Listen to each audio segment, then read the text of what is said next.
Hello, I'm Gordon Pinsent. Welcome to The Late Show, the series that explores the art of living through the deaths of ordinary and yet extraordinary names. Papa Palmerino, an eccentric, no doubt, had that kind of innocent pride. His unusual universe was centered in the shop along the strip on Rue Notre-Dame. You never know what you'll find when you step through the doors along that historic Montreal street. Maybe you will meet the ghost of a soldier from New France, hiding behind the giant pipe organ in the towering Gothic basilica. The cardboard signs on Papa Palmerino's shop were handwritten in a jumble of French and Italian and English. Bienvenue, they said. Benvenuto. Welcome. When you stepped through the doors of 2460 Notre-Dame, you were stepping into a different universe. Rooms chock-a-block piled with religious art made by Papa Palmerino. He was the Pope, the gentle art-making Pope of Montreal. Clients and friends were his flock. He would always have a sacred look, a very, very noble posture. There was a lot of dignity, and he was very serious, and nothing that you could laugh about. It wouldn't trigger any giggles. As you walk to the store, you see this cross, Palmerino Papa. He knows an artist is attached to his name. I don't think he thought he was the Pope. He was the Pope. He made it so true. He made it so believable.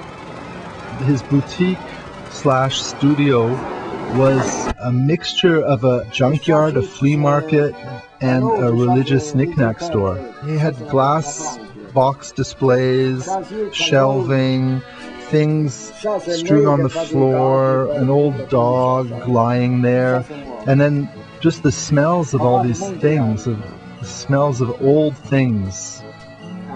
So you would take something and create something totally new with it.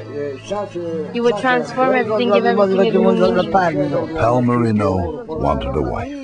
15-year-old Maria Iacobucci caught his eye. The first time she met my father fell in love. She didn't fall in love with him. She didn't love him. She told him the only way that you will be able to get close to me is that you have to go and see my father and ask him for permission to become my boyfriend, my lover type of thing. They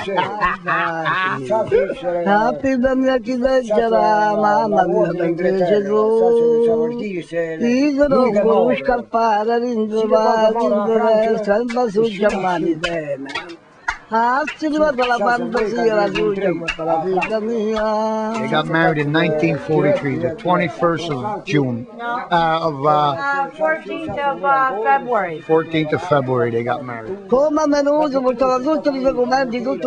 He sacrificed himself to do all kind of work and learn all kind of knowledge. She never expected him to be what he turned out to be. She never thought that this would happen to him.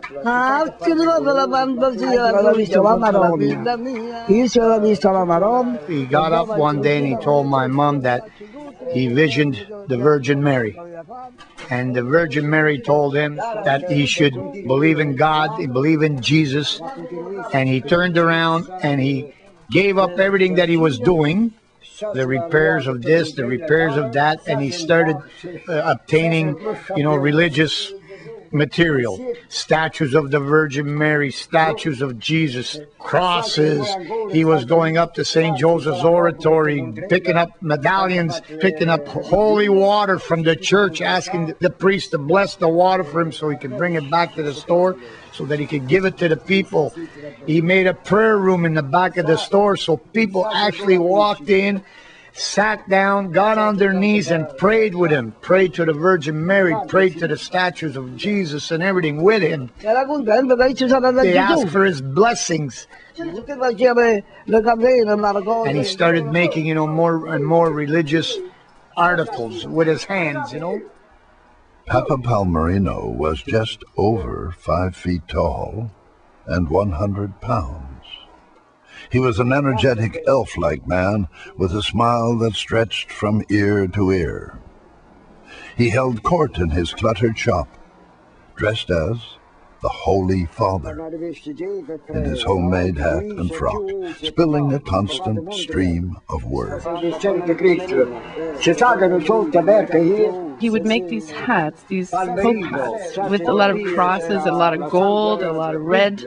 He also had a kind of a pope's cape and a pope's vest and also kind of a pope's medallion. All these things that he would confection himself, and he would look very regal dressed up in this.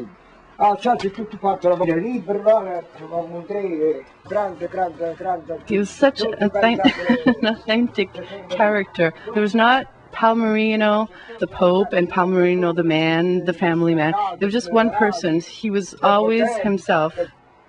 Papa Palmerino befriended many young Montrealers. A visit to his studio was leaving one kind of world behind to enter into another. Papa's gentle eccentricities weren't threatening, and his constant art-making was a lesson in how a passion-filled life can be a work of art all in itself. I'm Sarah Kidd. I met Papa Palmerino in the late 90s when I was a student in Montreal. We couldn't understand what he said. You just hear these mixes of French and English and Italian, and you couldn't understand the words, but you understood the meaning. And you understood the emotion. It was like something that would just communicate under the words without understanding the structure of the language that he was using. And I would stay like for hours beside him, and it wasn't disturbing. You would just follow along with it, and just, it was a communication without words, without the usual logic. The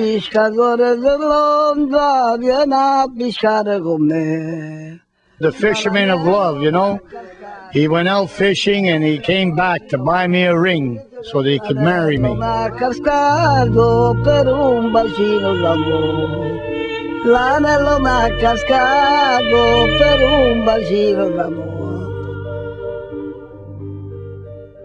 Papa Palmerino Sorgente died at home in his studio on Saturday, February 26, 2005, surrounded by his family and his art.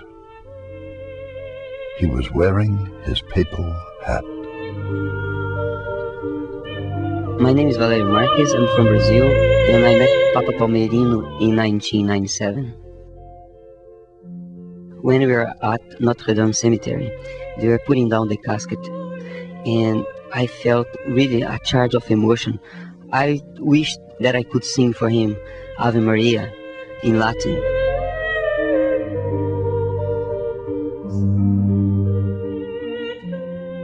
I'm sure that Palmerino went to meet Virgin Mary and God.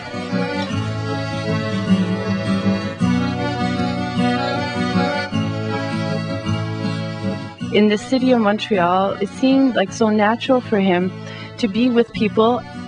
He speaks about our past, about our religious past that we all know about and we can't deny. That's part of our culture that he kind of redistributed. He took out the serious in religion and kind of made it something fun. My dad is never going to die.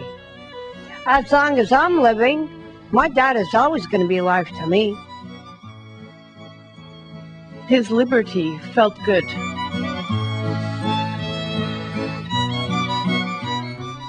In the last years of his life, Papa Palmerino began making his papal hats bigger and bigger. Some of them were over 6 feet tall. Like the man himself, his art didn't fit into other people's categories. Well, who says a hat has to fit on a head? Palmerino Sorgente was born in the shadows of Italian mountains. But living in the shadows didn't fit. Montreal's Pope lived his liberty for all to see and to share.